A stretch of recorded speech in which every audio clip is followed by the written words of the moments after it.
Hey folks, welcome back to the channel The Alpha Banker and my name is Chirag Chopra. I have cleared IBPS PO 2018 with an All India rank of 79. Along with that, I have also cleared CAT 2016 with an overall percentile of 97.52. So guys, हमारा आज का topic है ratio and proportion. तो हम अगर आज के topic को मैथमेटिकल वर्ल्ड में किसी एक वर्ड में डिफाइन कर पाए तो वो होगा मोस्ट इंपॉर्टेंट। क्यों?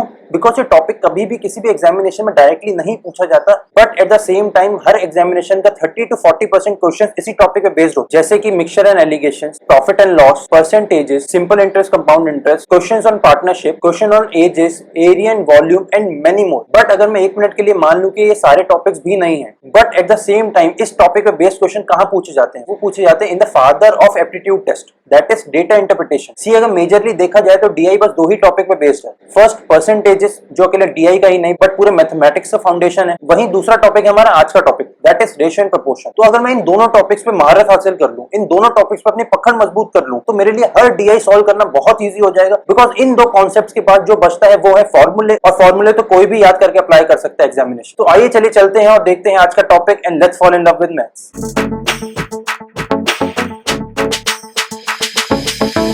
So what is ratio? Ratio क्या है? रेशियो है किसी भी दो क्वांटिटीज में कंपैरिजन। फॉर एग्जांपल एक क्वांटिटी है x, एक क्वांटिटी है y।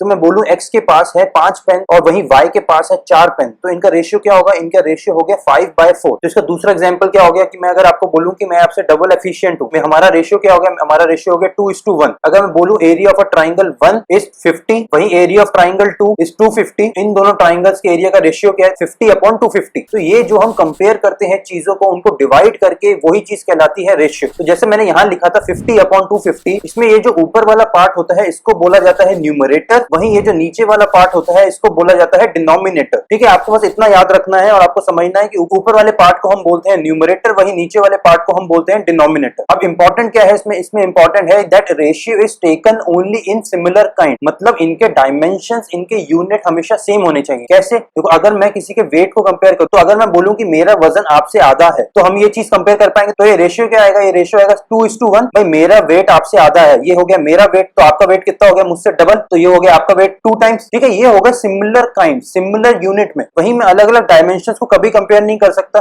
मैं किसी की हाइट को किसी के वेट से कंपेयर नहीं कर सकता, मतलब मैं किसी की लंबाई को किसी की मोटाई से कंपेयर नहीं कर सकता। वहीं मैं किसी एरिया ऑफ ट्राइंगल को किसी वॉल्यूम ऑफ क्यूबॉइड से भी कंपेयर नहीं कर सकता। इसका मतलब है कि हमें रेशियो हमेशा सिमिलर काइंड की चीजों में ही लेना है। वहीं अगर हम दूसरी तरफ देखें तो बोला जाता है that ratio has no unit. तो ऐसा कैसे हो सकता है? देखिए, जब भी हम दो सिमिलर काइंड की चीजें लेते हैं, जब भी हम लेते हैं, फॉर एग्जांपल मैं अगर किसी दो लोगों की हाइट कंपेयर करूं, तो अगर पहले इंसान की हाइट है 150 मीटर और दूसरे इंसान की हाइट है 180 मीटर, तो इनका रेशियो मैं कैसे लिखूंगा? इनका रेशियो लिखूंगा 150 मीटर अपॉन 180 मीटर। ठीक है, अब ये देखो, यहाँ पे हमारा रेशियो हैज नो यूनिट क्यों बोला गया? क्योंकि देखो इनके यूनिट क्या है? इन दोनों के यूनिट है मीटर, और ये मीटर और मीटर कट हो जाएंगे, यहाँ ये 0 से 0 भी कट जाएगा, तो इनका फाइनल रेशियो क्या आएगा? इनका फाइनल रेशियो आएगा 15/18 विद नो डायमेंशन। मतलब ये जो 15/18 है, इसकी ना यूनिट मीटर है, ना इसकी यूनिट लीटर है, और ना ही कुछ और। मतलब ratio has no unit, ratio is unitless. तो देखिए अब ये क्या बोल रहा है? ये बोल रहा है percentage and ratio go hand in hand, मतलब परसेंटेज और रेशियो होती है सेम चीज। कैसे? दो पर्सन को कंपेयर करूं, person P and Q, person P के पास है 2 पेन, वही पर्सन क्यू के पास है 5 पेन, तो इनका रेशियो क्या होगा? इनका रेशियो होगा 2/5। ठीक है, मतलब 2/5 हो गया इनका रेशियो।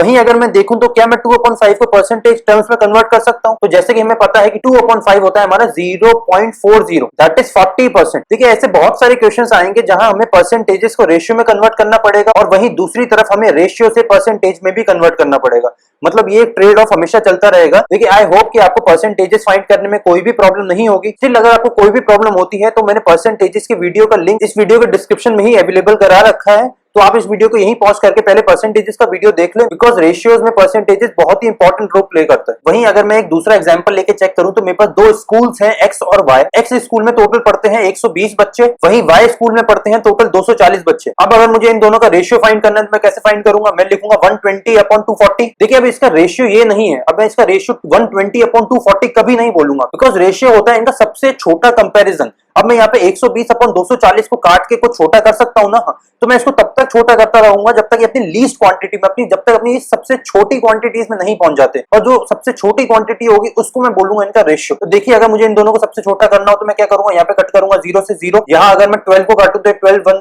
12, वहीं 12 2 टाइम्स काटेगा 24 को, तो ये क्या हो जाएगा, ये हो जाएगा 1/2। तो मैं यहाँ बोलूंगा कि स्कूल X और स्कूल Y में कितने बच्चे पढ़ते हैं, तो उनका रेशियो क्या है, उनका रेशियो है 1:2। उनका रेशियो 120/240 नहीं है, उनका रेशियो है 1:2। वही इस 1:2 को अगर मुझे परसेंटेजेस में कन्वर्ट करना हो तो मैं क्या लिखूंगा, मैं लिखूंगा directly 50%। So I hope guys अभी तक आपको रेशियोज की बेसिक डेफिनेशन समझ आई होगी और आपको समझ आया होगा कि हम रेशियोज को परसेंटेजेस में कैसे कन्वर्ट कर रहे हैं। चलिए इसको समझते हैं क्वेश्चन की हेल्प से। Find the ratio of 15 and 10। तो जब भी ऐसा एक क्वेश्चन दिया होता है तो आगे वाली क्वांटिटी को मैं लिखता हूं ऊपर और बाद वाली क्वांटिटी को मैं लिखता हूं नीचे।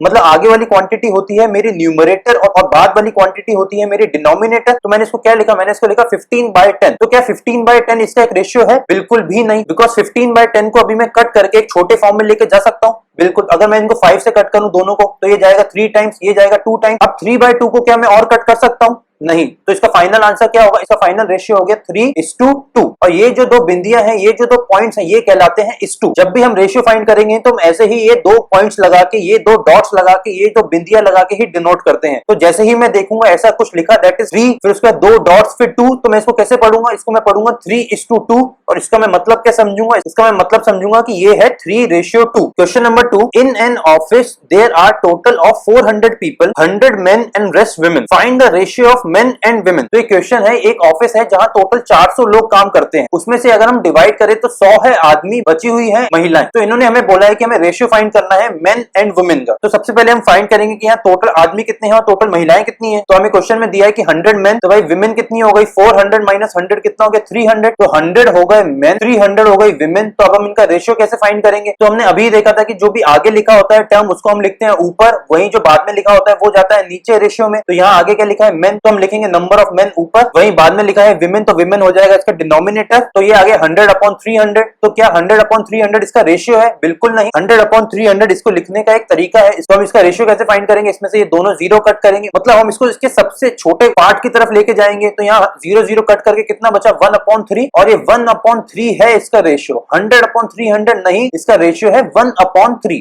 और इसको मैं कैसे लिखूंगा मैथमेटिकल टर्म्स में, इसको मैं लिखूंगा 1:3, 1:3। Question number 3, the ratio of A salary to B salary is 2:3। The ratio of B salary to C salary is 4:5। What is the ratio of A salary to C salary. तो इस question में हमें given है A:B का ratio, वहीं हमें given है B:C का रेशियो, और हमसे पूछा जा रहा है A:C का रेशियो। तो हमें A:B का रेशियो क्या गिवन है, वो है 2:3, और B:C का रेशियो है 4:5। तो देखिए जब भी हमें ऐसा कोई भी क्वेश्चन गिवन होता है तो इसमें हमेशा एक फैक्टर कॉमन होता है। जैसे कि यहाँ पे है B, तो यहाँ पे पहले रेशियो में दिया है A:B, तो यहाँ पे भी B है, वहीं दूसरे रेशियो में दिया है B:C, और यहाँ पे भी B है, मतलब B इन दोनों रेशियोज में कॉमन है। तो ऐसे जितने भी क्वेश्चंस आते हैं उन सारे क्वेश्चंस में एक ना एक फैक्टर हमेशा कॉमन होता है। ठीक है, अब मैं इस क्वेश्चन को कैसे करूंगा, अब मुझे यहाँ पे सीधा सीधा क्या है, देखिए अब यहाँ पे A:B दिया है, तो इसमें B कितना हुआ, तो इसमें B हुआ पीछे वाला टर्म दैट इज 3। वहीं ये दूसरा रेशियो है B:C का, तो इसमें B कौन सा फैक्टर हुआ, इसमें B हुआ आगे वाला दैट इज न्यूमरेटर 4। तो हमें एक रेशियो में गिवन है B की वैल्यू 3, वहीं दूसरे रेशियो में गिवन है B की वैल्यू 4। तो अगर अब मुझे इन दोनों रेशियोज को कंबाइन करना है तो मैं कुछ नहीं करूंगा, मैं सीधे सीधे 3 और 4 का फाइंड करूंगा एलसीएम। 3 और 4 का एलसीएम होता है 3 into 4, वो होता है 12। अब मैं इन दोनों B के फैक्टर्स को 12 बनाने की कोशिश करूं। अब अगर मुझे इस पहले रेशियो में B को 12 बनाना है तो क्या करना पड़ेगा, मुझे इस रेशियो में मल्टीप्लाई करना पड़ेगा 4 का।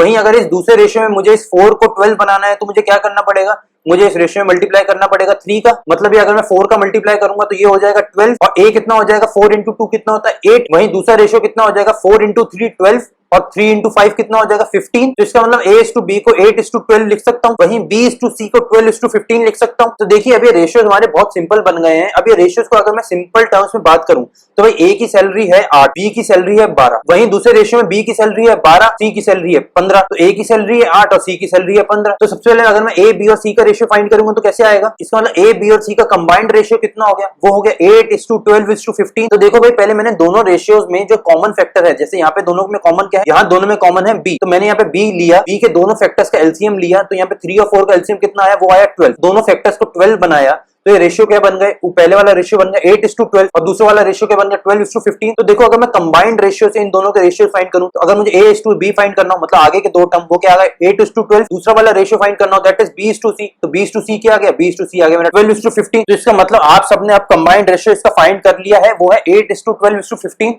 ठीक है, अब क्वेश्चन में हमको गिवन है कि हमें A की सैलरी और C की सैलरी का रेशियो फाइंड करना है। अब हमारे पास कंबाइंड रेशियो आ चुका है, तो A की सैलरी क्या है उसमें 8 और C की सैलरी क्या है 15। तो A:C कितना हो गया वो हो गया 8:15। तो जो अभी हमने क्वेश्चन करा, तो क्या उसका करने का कोई एक शॉर्टकट है? क्या एक शॉर्टकट है जिसकी मदद से हम बिना पेन और पेपर के इस क्वेश्चन को जल्दी से दिमाग में ही सॉल्व कर सकते हैं? तो हाँ, बिल्कुल एक शॉर्टकट है। तो आइए चेक करते हैं वो शॉर्टकट। देखिए, हमारा लास्ट क्वेश्चन में हमें एक टर्म दिया था A:B और दूसरा टर्म दिया था B:C, तो हमने वहां पे एलसीएम निकाल के फाइंड कर भी लिया। वहीं अगर हमारा एक क्वेश्चन होता जहां हमें बहुत सारे रेशियो दिए होते, फॉर एग्जांपल A:B और वहीं B:C, वहीं C:D, वहीं D:E, तो यहाँ हम कितनों का एलसीएम फाइंड करते? पहले मतलब पहले दो में कॉमन है B, फिर अगले दो में कॉमन है C, फिर अगले दो में कॉमन है D, तो मतलब पहले मैं इन दोनों के B का एलसीएम लेके इन दोनों के B को बराबर करता, फिर इन दोनों के C के एलसीएम को लेके इन दोनों के C को बराबर करता, फिर इन दोनों के D के एलसीएम को लेके इन दोनों के D को बराबर करता। तो यहाँ एलसीएम लेना और बराबर करने में मेरे 4 से 5 मिनट। बट यहाँ द अल्फा बैंकर पे हम किसी भी क्वेश्चन में 45 सेकंड से ज्यादा इन्वेस्ट करने की कभी भी एडवाइस नहीं करते हैं। तो मैं आपको कभी भी एडवाइस नहीं करूंगा ऐसे किसी भी पैटर्न में जाने का जहां आपको 3 से 4 मिनट लग जाए क्वेश्चन में। तो यहाँ मैं आपको बोलूंगा कि अगर क्वेश्चन आता है इतना बड़ा और तो अगर आपको ये वाले शॉर्टकट की नॉलेज नहीं है, तो ऐसा आप क्वेश्चन करें स्किप और मूव करें नेक्स्ट क्वेश्चन पर। आज द अल्फा बैंकर पे हम देख रहे हैं इस क्वेश्चन की शॉर्टकट ट्रिक बिल्कुल स्टार्टिंग से ही। तो देखिए, अगर मैं लास्ट क्वेश्चन के दोनों रेशियोज उठाऊं A:B और B:C, तो देखिए लास्ट स्लाइड में मैंने इस क्वेश्चन को सॉल्व करने के लिए फाइंड करा था इनका एलसीएम। तो वहां पे थे हमारे पास दो रेशियोज, तो चलो मैंने एक बार एलसीएम लेके फाइंड कर भी लिया। बट अगर दो से ज्यादा रेशियोज होंगे तो मैं आपको कभी भी एलसीएम वाला मेथड अप्लाई करने के लिए एडवाइस नहीं करूंगा। तो यहाँ अगर मुझे कॉमन रेशियो फाइंड करना हो, दैट इज A:B:C, तो मैं कैसे फाइंड करूंगा? मैं यहाँ पे मल्टीप्लाई करूंगा A B का, दूसरे मल्टीप्लाई करूंगा B का और तीसरे मल्टीप्लाई करूंगा BC का। A की वैल्यू फाइंड करूंगा A और B का मल्टीप्लाई करके, मतलब 2 और 4 का मल्टीप्लाई करके कितना आ जाएगा? वो आ जाएगा 8। तो मैं यहाँ लिखूंगा 8। वही मैं इस B की वैल्यू कैसे फाइंड करूंगा? इस B की मैं वैल्यू फाइंड करूंगा इन रेशियोज के B और B का मल्टीप्लाई करके, दैट इज 4 और 3 का मल्टीप्लाई करके। 4 into 3 कितना होता है? 12। वहीं इस C की वैल्यू मैं कैसे फाइंड करूंगा? इस C की मैं वैल्यू फाइंड करूंगा इस रेशियो के B और C की वैल्यू को मल्टीप्लाई कर। तो B और C की वैल्यू कितनी हो गई? 3 into 5। तो 3 into 5 कितना होता है? 15। तो देखिए लास्ट क्वेश्चन में भी जब मैंने एलसीएम लेके फाइंड करा था तब भी इनका कॉमन रेशियो कितना आया था? कॉमन रेशियो आया था 8:12:15। दैट इज मुझे कैसे मल्टीप्लाई करना है? देखिए, जब भी मुझे दो रेशियोज गिवन होते हैं और मुझे फाइंड करना होता है उनका कॉमन रेशियो, मैं वहां बनाता हूं उल्टा n। दैट इज एक ऐसा, फिर ऐसे, फिर ऐसे। मतलब यहाँ अगर दिया है AB और यहाँ दिया है BC, तो मैं यहाँ बनाऊंगा उल्टा n। पहले मैं जाऊंगा ऊपर से नीचे, फिर यहाँ नीचे से ऊपर, फिर यहाँ ऊपर से नीचे। तो गाइज ये एक शॉर्टकट ट्रिक है। अगर मुझे दो रेशियोज का कॉमन रेशियो फाइंड करना पड़े तो मैं बिना पेन और पेपर उठाए कैसे 3 सेकंड के अंदर अंदर इनका कॉमन रेशियो फाइंड कर सकता हूँ, ये है उसका तरीका। बट अगर रेशियोज 2 से ज्यादा हो जाए, जैसे कि यहाँ पे गिवन है रेशियो 1, रेशियो 2, रेशियो 3, रेशियो 4, अगर यहाँ 4 रेशियो हो जाए तो यहाँ मैं एलसीएम तो फाइंड करूंगा नहीं, तो मैं यहाँ पे कैसे करूंगा? तो देखिए, जैसे मुझे इनका अगर कॉमन रेशियो फाइंड करना होता है, दैट इज A:B:C:D:E, तो मैं कैसे फाइंड करता? तो यहाँ इस A के लिए मैं सबसे पहले लेता है यहाँ के सारे आगे वाले, that is 2 into 4 into 6 into 12। तो यहाँ देखिए मैंने क्या लिखा है?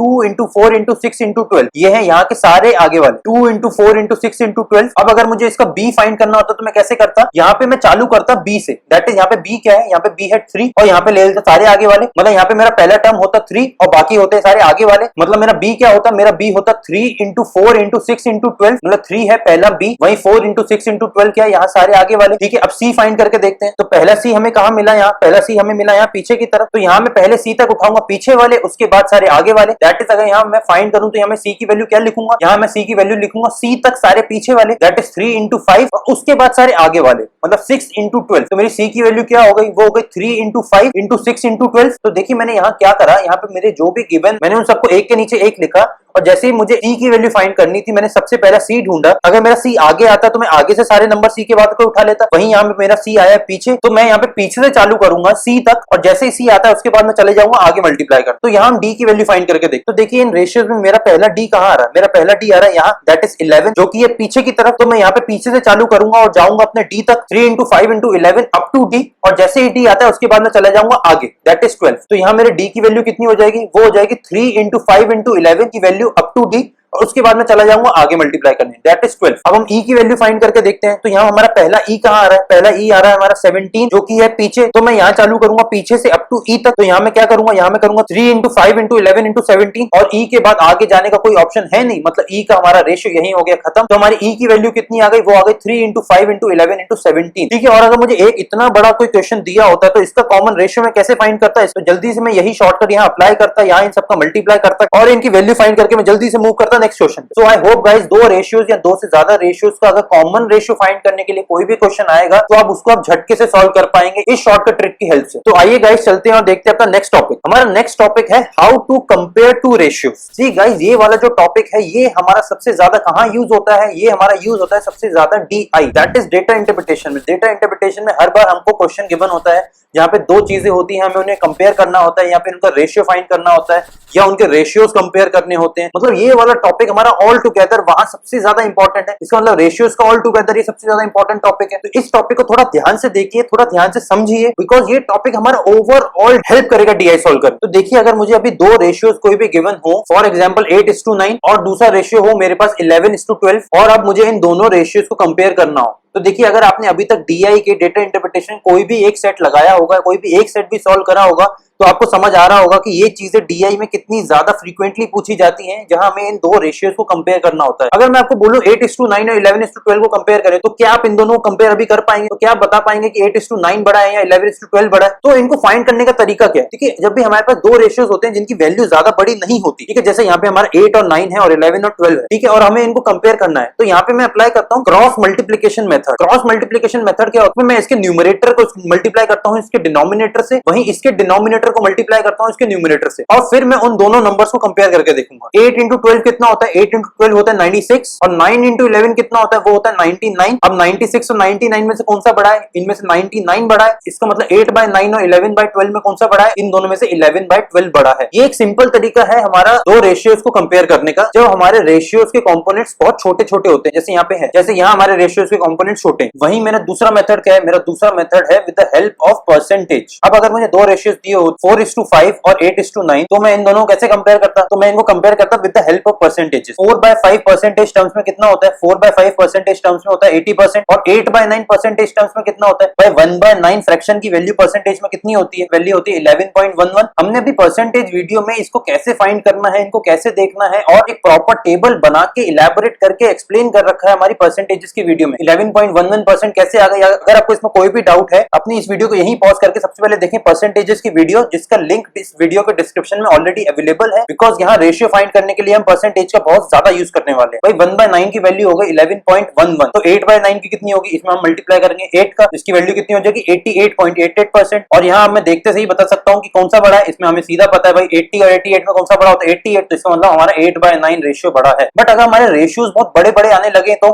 161:240 और दूसरा रेशियो हो 183:210। अब अगर मुझे इन दोनों रेशियोज को कंपेयर करना हो तो मैं कैसे करूंगा? देखिए अब इस रेशियो क्रॉस मल्टीप्लिकेशन से सॉल्व करना तो बहुत ही बड़ी बेवकूफी होगी। भाई 161:210 और 183:240 अगर मैं मल्टीप्लाई करने चला गया, वहां मेरे गए 3 से 4 मिनट, और किसी भी क्वेश्चन में द अल्फा बैंकर आपको 45 सेकंड ज्यादा इन्वेस्ट करने के लिए एडवाइस नहीं करता। तो भाई अगर आपको ये वाला method that is to find ratio with the help of percentages नहीं पता, तो मैं आपको एडवाइस करूंगा कि आपको डायरेक्टली क्वेश्चन छोड़ दें, बट नॉट टुडे, आज नहीं, बिकॉज आज आप सीख रहे हैं ये चीज। तो देखिए आप कंपेयर करने के लिए मैं यहाँ पे फाइंड करूंगा 161 और 240 का परसेंटेज। देखिए 240 का 10% कितना होगा? 240/10, तो 240/10 कितना होगा? 24, मतलब 240 का 10% हो गया 24, तो 240 का 60% कितना हुआ? 240 का 60% हो गया 24 into 6, 120 plus 24, 144। वहीं 240 का 5% कितना हो गया? वो हो गया 24/2, दैट इज 12। मतलब इनका आंसर कितना आ गया? ऑलमोस्ट 158। मतलब 240 का 60% प्लस 5%, मतलब 240 का 65% के आसपास वैल्यू लाई करती है 161 की। मतलब भाई 60% 240 का कितना है? 144, और 5% कितना है? 12, तो 65% कितना हो गया? 158, और 158 और 161 बहुत क्लोज है, इसकी वैल्यू ऑलमोस्ट 65% के पास ही लाई करेगी। वहीं 183 और 210 का परसेंटेज टर्म्स में वैल्यू कितनी होगी? भाई 210 का 10% कितना होगा? 210 का 10% होगा 210/10, मतलब 21। भाई 210 का 10% है 21, तो 80% कितना होगा? वो होगा into 8, तो ये आ गया 168। अभी हम इसकी एग्जैक्ट वैल्यू तक भी नहीं पहुंचे हैं, मतलब अभी हम बस 168 तक पहुंचे हैं। अभी 183 तक पहुंचने के लिए हमें और ऐड करना पड़ेगा, बट स्टिल इसका आंसर 80% आ चुका, मतलब इसकी वैल्यू 80% से तो ज्यादा ही होगी। मतलब इस रेशियो की वैल्यू 80% से तो ज्यादा ही होगी। मतलब पहले रेशियो की वैल्यू है अराउंड 65% और दूसरे रेशियो की वैल्यू है 80% से भी ज्यादा। तो डायरेक्टली मुझे क्या पता चलेगा भाई? मतलब value of ratio 2 is greater than value of ratio 1। I hope guys आपको परसेंटेजेस की इंपॉर्टेंस समझ आई होगी रेशियो फाइंड करने में, और ऐसे ही परसेंटेजेस और रेशियोज का कंबाइंड यूसेज हमारा data interpretation that is DI में बहुत ही ज्यादा पूछा जाता है, प्री में और मेंस। देखिए मेंस में तो ऑल टुगेदर पूरे सेक्शन का नाम ही डेटा इंटरप्रिटेशन है, तो वहां वहां तो परसेंटेजेस और रेशियोज का कंबाइंड यूसेज बहुत ही ज्यादा है। तो आई विल एडवाइज यू कि आप अपनी वीडियो को यहीं पॉज करें, इस मेथड को एक बार फिर से देखें, कुछ एग्जांपल्स खुद से चेक करें, उनकी वैल्यू इस परसेंटेज मेथड से फाइंड करके देखें, उनको कंपेयर करें, फिर उनको कैलकुलेटर से फाइंड करके देखें कि आपका आंसर सही है कि नहीं। तो आइए गाइस चलते हैं नेक्स्ट टॉपिक की तरफ। What is proportion? तो देखिए इस चैप्टर का पूरा नाम क्या है। इस चैप्टर का पूरा नाम है रेशियो एंड प्रपोर्शन। तो उसका ये जो प्रपोर्शन पार्ट है वो अब हम यहाँ देखेंगे। देखिए यहाँ लिखा है in simple words it is ratio of ratio. मतलब प्रपोर्शन क्या है? प्रपोर्शन है दो रेशियो का रेशियो। मतलब जैसे हमने पहले भी फाइंड करा था, हमारा रेशियो था हमारे पास A to B और वहीं दूसरा रेशियो था हमारे पास B to C। तो हमारा प्रपोर्शन क्या होता है? हमारा प्रपोर्शन होता है A to B to B to C। तो जब भी हमारे दो रेशियोज की फाइनल वैल्यूज सेम होती हैं तो हम बोलते हैं कि वो दोनों रेशियोज प्रपोर्शन में है या वो दोनों रेशियोज प्रोपोर्शनेट हैं। फॉर एग्जांपल मेरे पास दो डिविजन्स हैं P upon Q and X upon Y। अब P अपॉन Q की वैल्यू कितनी है? 12 अपॉन 6। तो इसका रेशियो कितना आएगा? इसका रेशियो आएगा इसकी लीस्ट वैल्यू। तो यहाँ मैं कट करूंगा 6 से, तो ये जाएगा 1, ये जाएगा 2। तो ये रेशियो कितना आ गया? इसका रेशियो आ गया 2:1। वहीं X अपॉन Y की वैल्यू कितनी है? वो है 16 अपॉन 8। तो इसका रेशियो कितना है? इसका रेशियो आएगा इसकी लीस्ट वैल्यू दैट इज 1 और ये जाएगा 2 की वैल्यू कितनी आ गई? 2:1। इसका मतलब P अपॉन Q की वैल्यू और X अपॉन Y की वैल्यू दोनों की वैल्यू सेम है। जब भी ऐसे दो रेशियोज हमें मिलते हैं जिनकी वैल्यू सेम होती है तो हम बोलते हैं कि वो दोनों रेशियोज हमारे प्रोपोर्शनेट हैं। ठीक है। और इनको लिखने का तरीका क्या होता है? इनको लिखने का तरीका होता है P:Q फिर डबल रेशियो X:Y। इन डॉट्स का मतलब होता है कि ये दोनों रेशियोज हमारे प्रोपोर्शन में हैं, दैट इज ये दोनों रेशियोज हमारे प्रोपोर्शनेट हैं। इसका मतलब P:Q की वैल्यू और X:Y की वैल्यू सेम है। ठीक है। अगर हम प्रोपोर्शन की डेफिनेशन चेक करें तो वो है when two ratios are equal the four quantities composing them are said to be in proportion. जैसे कि अभी हमने देखा A:B की वैल्यू C:D के बराबर है, तो हम बोलेंगे कि ये दोनों प्रोपोर्शन में है या फिर ये दोनों एक दूसरे से प्रोपोर्शनेट हैं। और इसको लिखने का तरीका क्या होगा? A:B double ratio C:D। ठीक है। अगर हम मोटा मोटा समझे प्रोपोर्शन होता है दो रेशियोज का ही रेशियो। एक रेशियो है A:B, दूसरा रेशियो है C:D और ये क्या है? बीच में इन दोनों का ही रेशियो। यहाँ हमारे यूज होते हैं कुछ फॉर्मूले। जैसे फर्स्ट फॉर्मूला है हमारा कॉम्पोनेंटो। कॉम्पोनेंटो क्या होता है? जैसे हमारे यहाँ पे दो रेशियोज गिवन है A अपॉन B और C अपॉन D। तो यहाँ पे हम इसको और कैसे लिख सकते हैं? हम इसको लिख सकते हैं A plus B upon B is equal to C plus D upon D। वहीं एक फॉर्मूला होता है डिविडेंडो।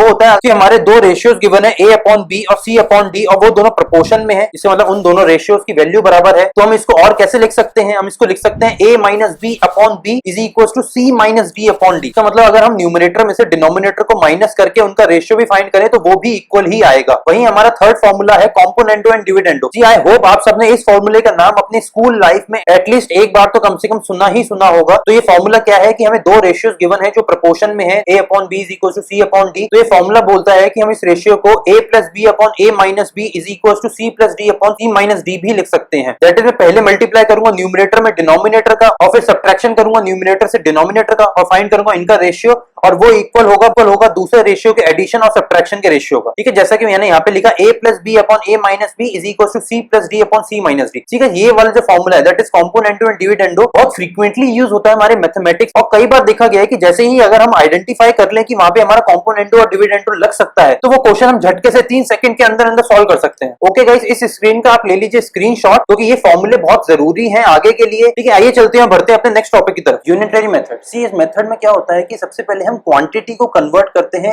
वन में, दैट इज यूनिट में, सिंगल एक क्वांटिटी में कन्वर्ट करते हैं हर चीज को, फिर आगे उसको मल्टीप्लाई करते हैं और जैसे भी क्वेश्चन की रिक्वायरमेंट होती है उसको कन्वर्ट करते हैं। फॉर एग्जांपल अगर हमारे पास अभी एक क्वेश्चन हो कि टोटल एक क्लास में 40 बच्चे हैं जिनमें 80 पेंसिल्स डिवाइड करी गई इक्वली, मतलब 40 बच्चे हैं और 80 पेंसिल हैं और सबको इक्वल नंबर ऑफ पेंसिल्स मिली हैं सारे बच्चों को। और अब ये इन्फॉर्मेशन देने के बाद हमसे पूछा जाए अगर दो बच्चों को फिर टोटल कितनी पेंसिल्स मिली हैं तो हम ये कैसे फाइंड करेंगे? तो हम पहले देखेंगे भाई 40 बच्चों को मिली है 80 पेंसिल, तो एक बच्चे को कितनी पेंसिल मिली है? एक बच्चे को मिली है 80 अपॉन 40। तो यहाँ हम कट करेंगे 0 से 0, 8 जाएगा 2 टाइम्स, मतलब एक बच्चे को मिली है 2 पेंसिल। और हमसे क्वेश्चन क्या पूछ रहा था कि दो बच्चों को कितनी पेंसिल मिली है? तो दो बच्चों को कितनी मिली है? तो दो बच्चों को मिली है 2 into 2 दैट इज 4 पेंसिल। यहाँ हमने जो ये सिंगल क्वांटिटी के लिए फाइंड करा इस चीज को हम बोलते हैं यूनिटरी मेथड। ये हमारे मैथमेटिक्स में बहुत ही इंपॉर्टेंट टॉपिक है एंड आई होप कि आप सबने स्कूल में मेथड को बहुत अच्छे से रीड करा भी होगा, ज्यादा समझा भी होगा, इसलिए मैं इस टॉपिक में ज्यादा डीप नहीं जाऊंगा। अब आइए चलते हैं इस टॉपिक पे एक और एग्जांपल देखते हैं और फिर आगे मूव करते हैं। Question, total amount of 80 rupees has to be divided among two workers such that they get money in the ratio of 3:5, find the amount both will receive. मतलब क्वेश्चन है कि 80 रुपए हैं टोटल जिनको दो वर्कर में डिवाइड करना है कि उनको 3:5 रेशियो में मिले, तो उन दोनों को फाइनली कितना अमाउंट मिलेगा?